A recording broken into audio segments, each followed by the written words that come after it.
ದಿನಾಂಕ 19/4/2026 ಏರ್ಪಡಿಸಲಾಗಿದ್ದ Baba Saheb doctor BR Ambedkar ಅವರ ಜಯಂತಿ ಹಾಗೂ ಬಾಬು ಜಗಜೀವನ ರಾಮ್ ರವರ ಜಯಂತಿ ಅಂಗವಾಗಿ ಏರ್ಪಡಿಸಲಾಗಿದ್ದ ಕಾರ್ಯಕ್ರಮಕ್ಕೆ ಆಗಮಿಸಿದ ದ.ಸಂಸ ರಾಜ್ಯಾಧ್ಯಕ್ಷರು ಹಾಗೂ RPIB ರಾಷ್ಟ್ರೀಯ ಅಧ್ಯಕ್ಷರಾದ ದಾದಾ ಸಾಹೇಬ್ ಡಾಕ್ಟರ್ N. ಮೂರ್ತಿರವರು, ಮಾನ್ಯ ಆರೋಗ್ಯ ಸಚಿವರು ಹಾಗೂ ಗಾಂಧಿನಗರ ಕ್ಷೇತ್ರ ಶಾಸಕರಾದ ದಿನೇಶ್ ಗುಂಡೂರಾವ್ ರವರು ಹಾಗೂ ದ.ಸಂಸ ಬೆಂಗಳೂರು ನಗರ ಜಿಲ್ಲಾಧ್ಯಕ್ಷರಾದ ಸುಬ್ರಹ್ಮಣ್ಯರವರು ಹಾಗೂ ಉಪಾಧ್ಯಕ್ಷರಾದ ಕೃಷ್ಣಮೂರ್ತಿರವರು ಹಾಗೂ ಇನ್ನು ಅನೇಕ ಮುಖಂಡರು ಪಾಲ್ಗೊಂಡರು.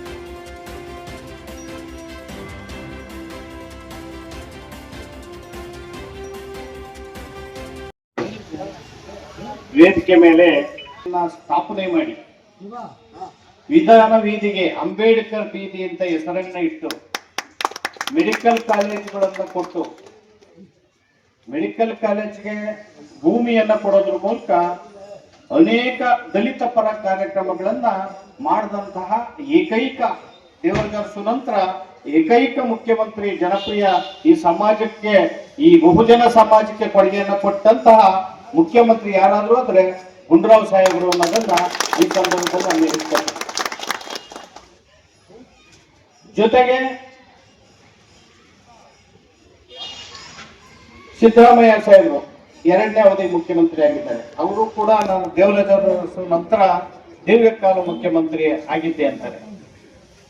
ಆದ್ರೆ ಅದನ್ನು ಒಪ್ಕೋಬೇಕಾದ್ರೆ ನೀವು ಒಳ ಮೀಸಲಾತಿಯನ್ನು ವರ್ಗೀಕರಣ ಮಾಡಿದ್ರೆ ಒಪ್ಕೊಂತೀವಿ, ಇಲ್ಲ ಅಂದ್ರೆ ನೀವು ಕೊನೆ ಮುಖ್ಯಮಂತ್ರಿಗಳ ಸ್ಥಾನಕ್ಕೆ ಹೋಗ್ತೀರಿ ಅನ್ನೋ ಮಾತನ್ನ ಈ ಸಂದರ್ಭದಲ್ಲಿ ಅವ್ರ ಸಮ್ಮುಖದಲ್ಲಿ ನಾನು ಹೇಳಕ್ಕೆ ಇಚ್ಛೆ ಪಡ್ತೀನಿ. ಯಾಕಂದ್ರೆ ನಮ್ಗೆ ಈ ಸಮಾಜದಲ್ಲಿ ಗುಂಡೂರಾವ್ ಸಾಹೇಬರು, ದೇವರಾಜ ಸಾಹೇಬರು ಈ ಬಹುಜನರ ಪರವಾಗಿ ಸಾಕಷ್ಟು ಕೆಲಸ ಮಾಡಿದ್ದಾರೆ. ಸಿದ್ದರಾಮಯ್ಯನವರು ನಾವು ಬಹುಜನರ ನಾಯಕರು, ಸಮಾಜ ಏನು ಅಹಿಂದ ಅಧಿಕಾರರು, ಸಾಮಾಜಿಕ ನ್ಯಾಯದ ಅಧಿಕಾರರು ಅಂತ ಹೇಳ್ಕೊಂಡಂತ ಸಿದ್ದರಾಮಯ್ಯವರು ಒಳ ಮೀಸಲಾತಿ ವಿಚಾರದಲ್ಲಿ ಮುಂದೂಡ್ಕೊಂಡು ಹೋಗೋದ್ರಿಂದ ಪರಿಶಿಷ್ಟ ಜಾತಿಗಳಲ್ಲಿ ಜಗಳ, ಕಾದಾಟ, ಬೀದಿ ರಂಪಾಗಿದೆ. ಬಾಬಾ ಸಾಹೇಬ್ ಅಂಬೇಡ್ಕರ್ ಅವರು ಈ ಸಮಾಜವನ್ನು ಒಟ್ಟು ಮಾಡಿದ್ರು. ಈ ಒಟ್ಟು ಮಾಡಿದ ಸಮಾಜದಲ್ಲಿ ಈ ಒಳ ಮೀಸಲಾತಿ ಜಗಳವನ್ನು ಹಂಗೆ ಮುಂದುವರಿಸಿಕೊಂಡು ಹೋದ್ರೆ ಎಷ್ಟು ಸರಿ ಅನ್ನೋದನ್ನ ನನ್ನ ಪ್ರಶ್ನೆ. ಜೊತೆಗೆ ಪರಿಶಿಷ್ಟ ಜಾತಿಯವರು ಅಲ್ಲದೆ ಮೇಲ್ಜಾತಿಯ ಮಂತ್ರಿಗಳು, ಶಾಸಕರು ಈ ಒಳ ಮೀಸಲಾತಿ ನೆರವಿಗೆ ಬರಬೇಕಾಗಿದೆ. ಈ ಜಗಳವನ್ನ ಪರಿಹಾರ ಮಾಡಬೇಕಾಗಿದೆ. ಯಾಕಂದ್ರೆ ನಾವು ಕೂಡ ಈ ಸಮಾಜ ಅತ್ಯಂತ ಇಷ್ಟಪಟ್ಟು ನೀವೆಲ್ಲರಿಗೂ ಮತಗಳನ್ನ ಹಾಕಿದ್ದೇವೆ. ಏನು ಬಿಜೆಪಿ ಸರ್ಕಾರ ಸಂವಿಧಾನವನ್ನ ಪರಾಮರ್ಶೆ ಮಾಡ್ತಾರೆ, ಸಂವಿಧಾನ ಬದಲು ಮಾಡ್ತಾರೆ ಅನ್ನೋ ಒಂದು ಗಾಸಿಪ್ ಏನಿತ್ತು, ಸುದ್ದಿ ಏನಿತ್ತು, ಅದಕ್ಕೋಸ್ಕರ ಎಲ್ಲ ಸಂಘ ಸಂಸ್ಥೆಗಳು, ಪ್ರಗತಿಪರ ಸಂಘಟನೆಗಳು, ಹೋರಾಟಗಾರರು ಎಲ್ಲರೂ ಒಟ್ಟಾಗಿ ಕಳೆದ ಚುನಾವಣೆಯಲ್ಲಿ ಕಾಂಗ್ರೆಸ್ ಪಕ್ಷವನ್ನ ಗೆಲ್ಲಿಸಿದೆ. ಆ ನಂಬಿಕೆನ ಉಳಿಸ್ಕೋಬೇಕು ಅನ್ನೋದನ್ನ ನಾನು ಈ ಸಂದರ್ಭದಲ್ಲಿ ಗುಂಡೂರಾವ್ ಸಾಹೇಬರ ಮೂಲಕ ಸರ್ಕಾರವನ್ನು ಅರಿಕೆ ಮಾಡ್ತೇನೆ. ಯಾಕಂದ್ರೆ ಅವ್ರು ಬಂದ ಕೂಡಲೇ ಅವ್ರ ಕಳಕಳಿ ಎಷ್ಟಿದೆ ಅಂದ್ರೆ ಒಳ ಮೀಸಲಾತಿಯನ್ನೇ ಅವರು ನಮ್ಮ ಜೊತೆ ಚರ್ಚೆ ಮಾಡಿದ್ರು. ಬಂದ ಕೂಡಲೇನೆ ಇಲ್ಲ ಇದಾಗಬೇಕು, ನಾನು ಕೂಡ ಇದರ ಗಟ್ಟಿ ಧ್ವನಿ ಮಾಡಿದ್ದೇನೆ. 24ರ ವಿಶೇಷ ಸಚಿವ ಸಂಪುಟದಲ್ಲೂ ಕೂಡ ಈ ಒಳ ಮೀಸಲಾತಿ ವರ್ಗೀಕರಣ ಆಗಲೇಬೇಕು ಅಂತ ನಾವು ಒತ್ತಾಯ ಮಾಡ್ತೇವೆ. ಅಲ್ಲಿ ಒಪ್ಕೊಂಡಿದ್ದೇವೆ ಕ್ಯಾಬಿನೆಟ್ ಅಲ್ಲಿ ಅಂತ ಹೇಳಿದ್ರು. ಅದಕ್ಕೋಸ್ಕರ ಅವ್ರಿಗೆ ಧನ್ಯವಾದನೆ ಸಂದರ್ಭದಲ್ಲಿ ಹೇಳ್ತೇನೆ. ಇವತ್ತು ಬಾಬಾ ಸಾಹೇಬ್ ಅಂಬೇಡ್ಕರ್ ಅವರ 135ನೇ ಜನ್ಮ ಜಯಂತಿ. ಏನು ಅವ್ರ ಹುಟ್ಟು ಹಬ್ಬ ಏನಿದೆ, ಮತ್ತೆ ಬಾಬು ಜಗಜೀವನ ರಾಮರವರ ಹುಟ್ಟು ಹಬ್ಬ ಏನಿದೆ, ಜೊತೆಯಲ್ಲಿ ಇವತ್ತು ಕುಟ್ಟಳ್ಳಿನಲ್ಲಿ ನಮ್ಮ ಸಚಿವರ ಸಮ್ಮುಖದಲ್ಲಿ ಅವರ ಕ್ಷೇತ್ರದಲ್ಲಿ ಜಿ ಸುಬ್ರಹ್ಮಣ್ಯವರು ಮತ್ತು ಅವರ ಎಲ್ಲ ಸಹ ಹೋರಾಟಗಾರರು ಇವತ್ತು ಆಚರಿಸ್ತಾ ಇದ್ದಾರೆ. ಬಾಬಾ ಸಾಹೇಬ್ ಅಂಬೇಡ್ಕರ್ ಅವರು ಈ ದೇಶದಲ್ಲಿ ಇಡೀ ಶೋಷಿತರ ಪರವಾಗಿ ಅಷ್ಟೇ ಅಲ್ಲದೆ ಮಹಿಳೆಯರನ್ನ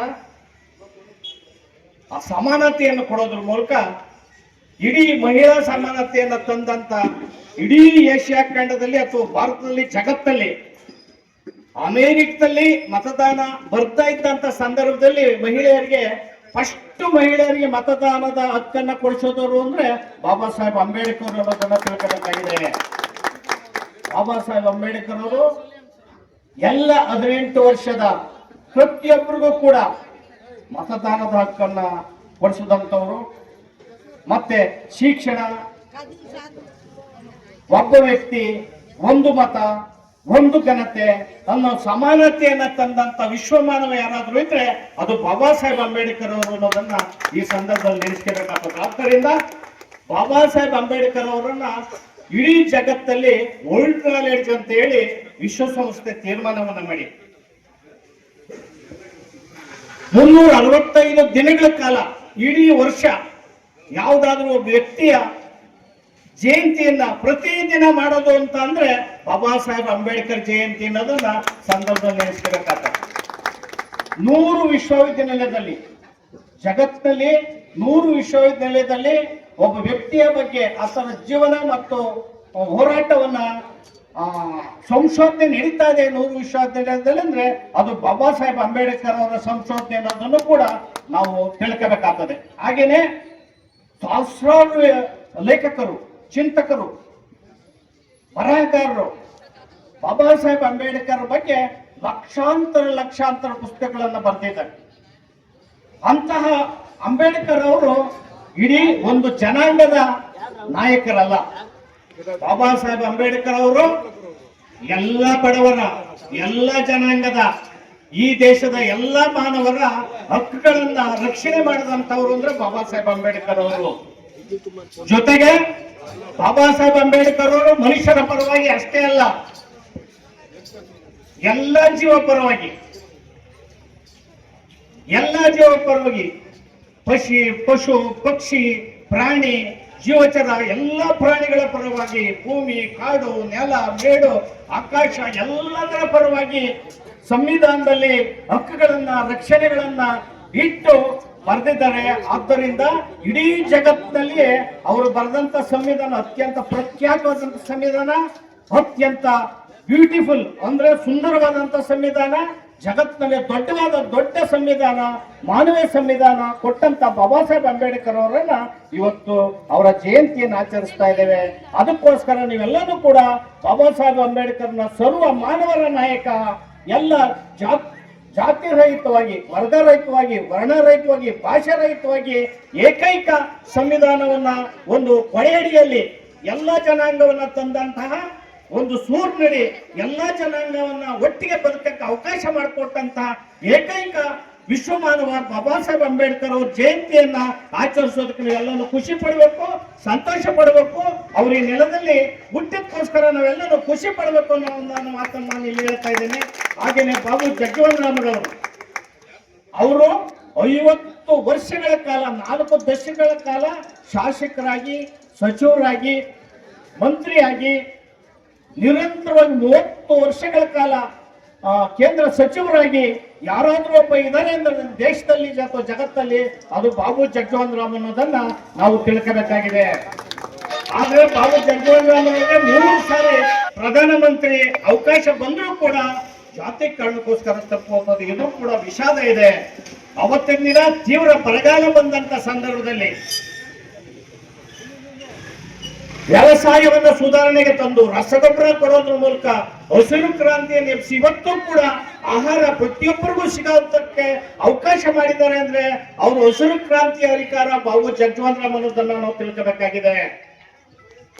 ಆ ದಿನ ಪಾಕಿಸ್ತಾನ ಮತ್ತು ಇಂಡಿಯಾದ ಯುದ್ಧ ನಡೆಯುವ ಸಂದರ್ಭದಲ್ಲಿ ಅತ್ಯಂತ ಮುತ್ಸದ್ದಿತನದಿಂದ ದೇಶಭಕ್ತಿಯನ್ನು ಮರೆದು ಇಡೀ ದೇಶದ ಅದು ಯುದ್ಧವನ್ನ ಸರಿಯಾದ ರೀತಿಯಲ್ಲಿ ನಿಭಾಯಿಸಿ 91,000 ಪಾಕಿಸ್ತಾನ ಸೈನಿಕರನ್ನ ಮಂಡಿ ಉರಿಸಿ ಮಣಿಸಿದಂತ ಏಕೈಕ ಸೇನಾನಿ ಯೋಧ ಇದ್ರೆ ಅದು ಬಾಬು ಜಗಜೀವನ್ ರಾಮ್ ಅನ್ನೋದನ್ನ ಈ ಸಂದರ್ಭದಲ್ಲಿ ಹೇಳಕ್ಕೆ ಇಚ್ಛೆ ಪಡ್ತಾ ಇದ್ದೀನಿ. ಇಂಥ ಒಂದು ಸಂದರ್ಭದಲ್ಲಿ ಬಾಬು ಜಗಜೀವನ್ ರಾಮ್, ಬಾಬಾ ಸಾಹೇಬ್ ಅಂಬೇಡ್ಕರ್ ಜಯಂತಿಯನ್ನು ನಾವು ಆಚರಿಸ್ತಾ ಇದ್ದೇವೆ. ಅದು ಸಚಿವರು ಈ ಸಾಕ್ಷೀಕರಿಸಿದ್ದಾರೆ ಈ ಒಂದು ಕಾರ್ಯಕ್ರಮದಲ್ಲಿ. ಅವರು ಎಲ್ಲಾ ಕಾರ್ಯಕ್ರಮಕ್ಕೂ ಕೂಡ ತಪ್ಪಿಸ್ತಾನೆ ಬರ್ತಾರೆ. ಅವರ ಒಂದು ಪ್ರೀತಿ ವಿಶ್ವಾಸಕ್ಕೆ ನಾವೆಲ್ಲರೂ ಕೂಡ ಋಣಿಯಾಗಿರ್ತೇವೆ ಅನ್ನೋ ಮಾತನ್ನ ಈ ಸಂದರ್ಭದಲ್ಲಿ ಹೇಳಿ ಕೊನೆಯದಾಗಿ ಒಂದು ಮಾತನ್ನ ಹೇಳ್ತೇನೆ, ಹೇಳಿ ನನ್ನ ಮಾತನ್ನ ಮುಗಿಸ್ತೇನೆ. ಕೊನೆಯದಾಗಿ ಅವರಲ್ಲಿ ದಿನೇಶ್ ಗುಂಡೂರಾವ್ ಸಾಹೇಬರಲ್ಲಿ, ಅದು ಗುಂಡೂರಾವ್ ಸಾಹೇಬರ ಸುಪುತ್ರರಾಗಿ ನಾನು ಅವರಲ್ಲಿ ಮನವಿ ಮಾಡೋದೊಂದು, ಇಡೀ ದಲಿತ ಸಂಘಟನೆ RPIP ಪರವಾಗಿ ಅವರಲ್ಲಿ ಮನವಿ ಮಾಡೋದು ಅಂದ್ರೆ ಈ ಒಳ ಮೀಸಲಾತಿಯನ್ನ ಸಾಮರಸ್ಯವಾಗಿ ನೀವು 24ರ ವಿಶೇಷ ಸಚಿವ ಸಂಪುಟದಲ್ಲಿ ಬಗೆಹರಿಸಬೇಕು. ನೀವು ಅದಕ್ಕೆ ನಮ್ಮ ಪರವಾಗಿ ನಿಲ್ಬೇಕು. ಮತ್ತೆ ಈ ಸಮಾಜವನ್ನ ಪರಿಶಿಷ್ಟ ಜಾತಿಯನ್ನ ಒಂದು ಸಮಷ್ಟಿಯ ಕಟ್ಟೋದಕ್ಕೆ ನೀವು ಸಹಾಯ ಆಗ್ಬೇಕು ಅಂತ ನಾನು ಈ ಮಾತನ್ನ ಹೇಳ್ತಾ ಇದ್ದೇನೆ. ಈ ಮಾತನ್ನ ಯಾಕೆ ಹೆಚ್ಚು ಒತ್ತಿ ಹೇಳ್ತೇನೆ ಅಂದ್ರೆ ಬಾಬಾ ಸಾಹೇಬ್ ಅಂಬೇಡ್ಕರ್ ಅವರು, ಬಾಬು ಜಗಜೀವನ್ ರಾಮರವರು ಇಡೀ ಈ ಬಹುಜನರನ್ನ ಪರಿಶಿಷ್ಟ ಜಾತಿಯನ್ನ ಸಮಷ್ಟಿಯಾಗಿ ಕಟ್ಟಿದ್ರು. ಈ ಸಮಷ್ಟಿಯಾಗಿ ಕಟ್ಟಿದಂತಹ ಪರಿಶಿಷ್ಟ ಜಾತಿ ಏನಿದೆ ಇದು ಇವತ್ತು ಬಡಿದಾಟದಲ್ಲಿದೆ. 101 ಜಾತಿ ಬೀದಿ ಹೋರಾಟವನ್ನು ಮಾಡ್ತಾ ಇದೆ. ಒಳ ಮೀಸಲಾತಿಗೋಸ್ಕರ ಬೀದಿ ಕಾಳಗವನ್ನು ಮಾಡ್ತಾ ಇದೆ. ಅವರ ಮಧ್ಯೆ ಬಿಕ್ಕಟ್ಟು ಉಲ್ಬಣೆ ಆಗಿ ಈ ಸಮಾಜ ಒಡೆದೋಗಿದೆ. ಆದ್ದರಿಂದ ಒಳ ಮೀಸಲಾತಿಯನ್ನು ವರ್ಗೀಕರಣ ಮಾಡಿದ್ರೆ ಈ ಸಮಾಜ ಒಂದಾಗ್ತದೆ. ಈ ಒಳ ಮೀಸಲಾತಿ ವರ್ಗೀಕರಣ ಮಾಡೋ ಮೂಲಕ ಈ ಸಮಾಜವನ್ನು ಸಮಷ್ಟಿಯಾಗಿ ಕಟ್ಟೋದಕ್ಕೆ ಸಹಾಯ ಮಾಡಬೇಕು ಅಂತ ನಾನು ಈ ಸಂದರ್ಭದಲ್ಲಿ ಮನವಿ ಮಾಡ್ಕೊಂತೀನಿ. ನಾವು ಕೇಳ್ತಾ ಇರೋದು ಪರಿಶಿಷ್ಟ ಜಾತಿಯಲ್ಲಿರ್ತಕ್ಕಂಥ 101 ಜಾತಿಗೂ ಆಯಾ ಜಾತಿಯ ಜನಸಂಖ್ಯೆಗೆ ಅನುಗುಣವಾಗಿ ಒಳ ಮೀಸಲಾತಿಯನ್ನು ವರ್ಗೀಕರಿಸಿಬಿಡಿ, ಆಯಾ ಜನಸಂಖ್ಯೆಗೆ ಅನುಗುಣವಾಗಿ ಕೊಟ್ಟುಬಿಡಿ ಅನ್ನೋದು ನಮ್ಮ ಮನವಿ. ಜೊತೆಗೆ ಆ 101 ಪರಿಶಿಷ್ಟ ಜಾತಿಯಲ್ಲಿರ್ತಕ್ಕಂಥ ಕಟ್ಟ ಕಡೆಯ ಸಮಾಜ, ತೀರ ತಳದಲ್ಲಿರುವಂತ ಸಮಾಜ ಇದೆಯಲ್ಲ, ಬಂಗಿ ಅಂದ್ರೆ ತಲೆ ಮೇಲೆ ಮಲ ಬರುವಂತ ಜಾತಿ ಇದೆ. ಅದರಲ್ಲಿ ಮೂಚಿ, ಕಸ ಗುಡಿಸುವಂತಹ, ಬಚ್ಚಲು ಬಳಿಯುವಂತಹ, ಮೋರಿಗಳನ್ನು ಬಳಿಯುವಂತಹ ಅಂತ ಸಮಾಜ ಅದರ ಇದೆ. ಇಂಥ ಸಮಾಜಗಳಿಗೆ ಮತ್ತೆ ದೋಹರ, ಕಕ್ಕಯ್ಯ, ಬಂಗಿ ಸಮಾಜ, ದಕ್ಕಲ ಸಮಾಜ, ಬೀದಿನಲ್ಲಿ ಅಲೆದು ಭಿಕ್ಷೆ ಬೇಡ ತಿನ್ನುವಂತ ಸಮಾಜ ಇದೆ. ಆ ಸಮಾಜದಲ್ಲಿ 40 ಜಾತಿಗಳು, ನಾಗಮೋಹನ್ ದಾಸ್ ವರದಿ ಪ್ರಕಾರ 40 ಜಾತಿಗಳು ವಿದ್ಯಾಸಿರಿ ಮತ್ತೆ ಪ್ರಬುದ್ಧ ಯೋಜನೆಗೆ ಅರ್ಜಿನೇ ಹಾಕಿಲ್ಲ. ಮಕ್ಕಳು ಸ್ವತಂತ್ರ ಪೂರ್ವದಿಂದ ಅರ್ಜಿ ಹಾಕಿಲ್ಲ, ಯಾರು ವಿದ್ಯಾವಂತರೇ ಇಲ್ಲ. 40 ಜಾತಿಗಳು 101 ಜಾತಿಗಳಲ್ಲಿ. ಇನ್ನೊಂದು 40 ಜಾತಿಗಳಲ್ಲಿ ಒಂದು ಪಂಚಾಯಿತಿಯ ಸದಸ್ಯ ಕೂಡ ಇಲ್ಲ, ಮತ್ತೆ ಒಬ್ಬ ಶಿಕ್ಷಿತ ಇಲ್ಲ. ಆದ್ದರಿಂದ ಒಳ ಮೀಸಲಾತಿ ವರ್ಗೀಕರಣ ಆದ್ರೆ ಇಂತಹ ಕಟ್ಟ ಕಡೆಯ ಸಮಾಜಕ್ಕೆ ನ್ಯಾಯವನ್ನು ಕೊಡಬಹುದು, ನೀವು ಅವ್ರಿಗೆ ಉದ್ಯೋಗವನ್ನು ಕೊಡಬಹುದು, ಶಿಕ್ಷಣವನ್ನು ಕೊಡೋದ್ರ ಮೂಲಕ ಈ ಸಮಾಜದಲ್ಲಿ ಸಮಾನತೆ ಸರೋದಕ್ಕೆ ಅವಕಾಶ ಇದೆ ಅಂತಕ್ಕಂಥ ತಮ್ಮಂತ ಒಬ್ಬ ಅತ್ಯಂತ ಪ್ರಬುದ್ಧ ಕುಟುಂಬದಿಂದ, ಅತ್ಯಂತ ಬಹುಜನ ಸಮಾಜದ ಬಗ್ಗೆ ಕಾಳಜಿ ಇರುವಂತ ಕುಟುಂಬದಿಂದ ಬಂದಂತಹ ನಿಮ್ಮಂತ ಮನಸ್ಸುಗಳು ಈ ಸಮಾಜದ ಪರವಾಗಿ ನಿಂತು ಒಳ ಮೀಸಲಾತಿಯನ್ನು ವರ್ಗೀಕರಣ ಮಾಡಬೇಕು. ಕುರ್ಚಿ ದೊಡ್ಡದಲ್ಲ. ಈ ಸಮಾಜದಲ್ಲಿ ನೀವು ಮಾಡುವಂತ ಸೇವೆ ಇದೆಯಲ್ಲ ಅದು ದೊಡ್ಡದು. ಅದು ನಿಮಗೆ ಗೊತ್ತು. ನೀವು ಆ ಕೆಲಸವನ್ನ ನಿಮ್ಮ ತಂದೆ ನೀವು ಎಲ್ಲ ಮಾಡಿ ತೋರಿಸಿದ್ದೀರಿ. ಆದ್ದರಿಂದ ಸಚಿವ ಸಂಪುಟದಲ್ಲಿ ಮೇಲ್ಜಾತಿಯ ಸಚಿವರುಗಳು DK ಶಿವಕುಮಾರ್ ಅಂತ ಪ್ರಭಾವಿ, ದಿನೇಶ್ ಗುಂಡೂರಾವ್ ಸಾಹೇಬರಂತ ಪ್ರಭಾವಿ, ಏನೇನು ಸಚಿವರು ಇದ್ದಾರೆ, ನೀವು ಈ ಸಮಾಜಕ್ಕೆ ಬರುವ ಧ್ವನಿ ಎತ್ತಿ ಸಚಿವ ಸಂಪುಟದಲ್ಲಿ. ಈ ಸಚಿವ ಸಂಪುಟದಲ್ಲೇ ಧ್ವನಿ ಎತ್ತಬೇಕು. ಪರಿಶಿಷ್ಟ ಜಾತಿಯಲ್ಲಿರ್ತಕ್ಕಂಥ ಸಚಿವರುಗಳು ಒಂದು ಸಮಾಜದ ಪರವಾಗಿ ಮತ್ತೊಂದು ಸಮಾಜವನ್ನ ಬಡಿದಾಡೋದಕ್ಕೆ ಮನಸ್ಸನ್ನು ಮಾಡ್ತಾ ಇದ್ದಾರೆ, ಅದು ಸರಿಯಲ್ಲ. ಆದ್ದರಿಂದ ನಾವು ಕೂಡ ಓಟ್ ಹಾಕಿದ್ದೇವೆ.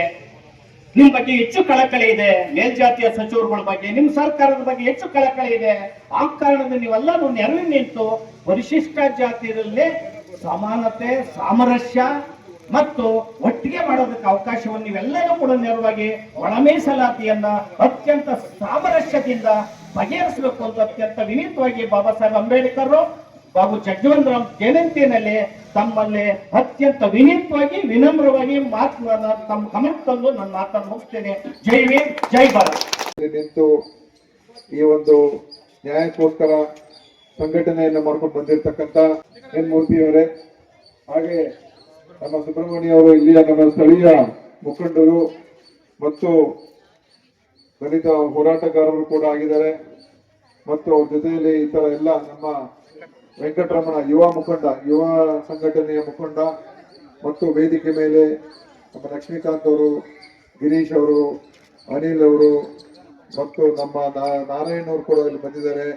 ಮತ್ತು ಎಲ್ಲ ಇತರ ಎಲ್ಲ ಬಂದಿರತಕ್ಕಂಥ ಬೇರೆ ಬೇರೆ ಕಡೆ ಬಂದಿರತಕ್ಕಂಥ ಎಲ್ಲ ಮುಖಂಡರುಗಳೇ ಹಾಗೂ ಎಲ್ಲ ತಾಯಂದಿರ ಸಹೋದರ ಸಹೋದರಿಯರೇ, ಇವತ್ತು ಅಂಬೇಡ್ಕರ್ ಜಯಂತಿ ನಾವು 14ನೇ ತಾರೀಕು ರಾಜ್ಯಾದ್ಯಂತ ಆಚರಣೆ ಆಗಿ ಇವತ್ತು ರಿಪಬ್ಲಿಕನ್ ಪಾರ್ಟಿಯವರು ಮತ್ತು ದಲಿತ ಸಂಘರ್ಷ ಸಮಿತಿಯವರು ಇವತ್ತಿನ ದಿವಸ ಈ ಭಾನುವಾರ ಎಲ್ಲ ಕಡೆ ರಾಜ್ಯದಲ್ಲಿ ಈ ಒಂದು ಜಯಂತಿಯನ್ನ ಮತ್ತೊಮ್ಮೆ ಆಚರಣೆ ಮಾಡುವ ಮುಖಾಂತರ ಮತ್ತು ಅದ್ರ ಜೊತೆಯಲ್ಲಿ ಇವತ್ತು ದಲಿತ ಒಂದು ಅನೇಕ ವಿಷಯಗಳ ಬಗ್ಗೆ ಇವತ್ತು ಬಹಳ ಮುಂಚೂಣಿಯಲ್ಲಿದೆ.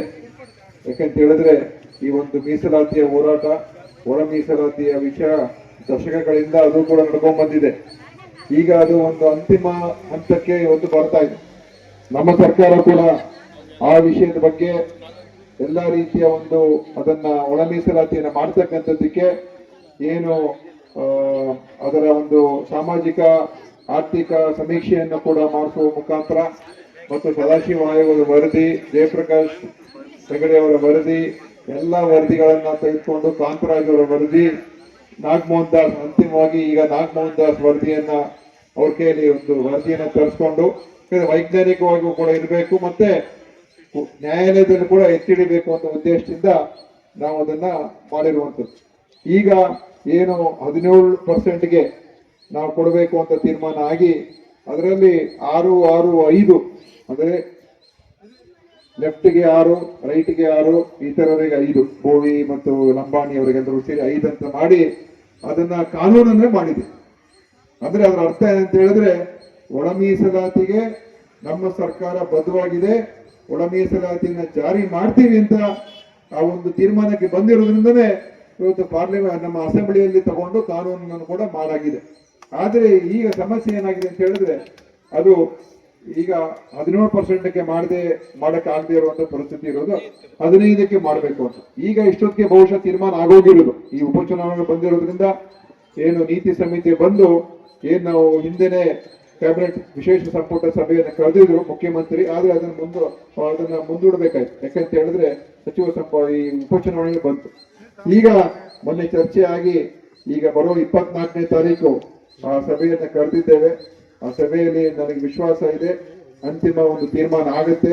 ಯಾಕಂತ ಹೇಳಿದ್ರೆ ಮತ್ತು ಬಹಳ ಮುಖ್ಯವಾಗಿ ತೀರ್ಮಾನ ಆಗೇ ಆಗುತ್ತೆ. ಆದ್ರೆ ನಮ್ಮ ಉದ್ದೇಶ ಏನಂತ ಹೇಳಿದ್ರೆ ಮುಂದೆ ಎಲ್ಲರೂ ಒಂದಾಗಿ ಹೋಗ್ಬೇಕು, ಸಾಮರಸ್ಯ, ಅದು ದಲಿತರ ಮಧ್ಯದಲ್ಲಿ. ಯಾಕಂದ್ರೆ ಇದು ದೊಡ್ಡ ಶಕ್ತಿ, ಈ ಶಕ್ತಿ ಹೊಡಿಬಾರ್ದು. ಅದು ಎಡ ಬಲ ಬೋವಿ ಯಾರೇ ಇರ್ಬೋದು, ಅದೇ ಅದು ಹೊಡಿಬಾರ್ದು. ಅದಕ್ಕೆ ಈ ತೀರ್ಮಾನದಾದ ನಂತರ ಮುಂದೆ ಎಲ್ಲ ಒಂದಾಗಿ ಹೋಗ್ತಕ್ಕಂಥದ್ದು ಕೂಡ ಅಷ್ಟೇ ಮುಖ್ಯ ಆಗಿದೆ. ಅದಕ್ಕೋಸ್ಕರ ನನಗೆ ವಿಶ್ವಾಸ ಇದೆ ಈ ಒಳ ಮೀಸಲಾತಿಯನ್ನ ಖಂಡಿತವಾಗಿಯೂ ಜಾರಿ ಆಗ್ಲೇಬೇಕು, ಅದು ಆಗತ್ತೆ ಅಂತ ಕೂಡ ನನಗೆ ವಿಶ್ವಾಸ ಇದೆ. ಆಯ್ತು, ನಮ್ಮ ಪೂರ್ತಿ ಬೆಂಬಲ ಇದೆ, ನಮ್ಮ ಪೂರ್ತಿ ಬೆಂಬಲ ಇದೆ. ನಾನು ಈಗಾಗಲೇ ಅದರ ಬಗ್ಗೆ ಪ್ರತಿಪಾದನೆ ಕೂಡ ಮಾಡಿದ್ದೇನೆ ಆಂತರಿಕವಾಗಿ. ಖಂಡಿತವಾಗಿಯೂ ಅದಕ್ಕೊಂದು ತೀರ್ಮಾನ ಮಾಡೋಣ ಅಂತ ಸಂದರ್ಭದಲ್ಲಿ ಹೇಳಿ, ಇವತ್ತು ನಾವೆಲ್ಲರೂ ಒಂದಾಗೋಣ. ಒಂದು ದಲಿತರು ಒಗ್ಗಟ್ಟಿರ್ಬೇಕು, ಅದ ನಂತರ ಇಡೀ ಸಮಾಜದಲ್ಲಿ ಒಗ್ಗಟ್ಟಿರ್ಬೇಕು ಅಲ್ವಾ. ನಾವೆಲ್ಲರೂ ಒಂದಾಗಿ, ಯಾಕಂತ ಹೇಳಿದ್ರೆ ಇದು ನಾವು ಸಮಾಜ ಕಟ್ಟುವಂತ ಕೆಲಸ. ಯಾರು ಹಿಂದೆ ಇದ್ದಾರೆ ಅವ್ರನ್ನ ಮುಂದೆ ತರಬೇಕು, ಯಾರು ಕಷ್ಟದಲ್ಲಿದ್ದಾರೆ ಅವ್ರನ್ನ ಮೇಲೆ ತರಬೇಕು, ಯಾರಿಗೆ ಅನ್ಯಾಯ ಆಗ್ತದೆ ಅವ್ರಿಗೆ ನ್ಯಾಯ ಕೊಡಿಸ್ಬೇಕು. ಅದೇ ಒಂದು ಈ ಸಂವಿಧಾನ ಕೊಡುವ ಬಾಬಾ ಸಾಹೇಬ್ ಅಂಬೇಡ್ಕರ್ ಕೊಟ್ಟಿರೋ ಸಂವಿಧಾನ, ಅದರ ಪರಿಕಲ್ಪನೆ ಅದೇನೆ. ಎಲ್ರಿಗೂ ಸಮಾನತೆ, ಎಲ್ರಿಗೂ ಹಕ್ಕುಗಳು ಇರಬೇಕು, ಎಲ್ರಿಗೂ ಸಮಾನ ಅವಕಾಶಗಳು ಸಿಗ್ಬೇಕು, ಮತ್ತು ಸಮಾಜವನ್ನ ನಾವು ಒಂದು ಉತ್ಕೃಷ್ಟ ಮಟ್ಟಕ್ಕೆ ತಗೊಂಡು ಹೋಗ್ಬೇಕು.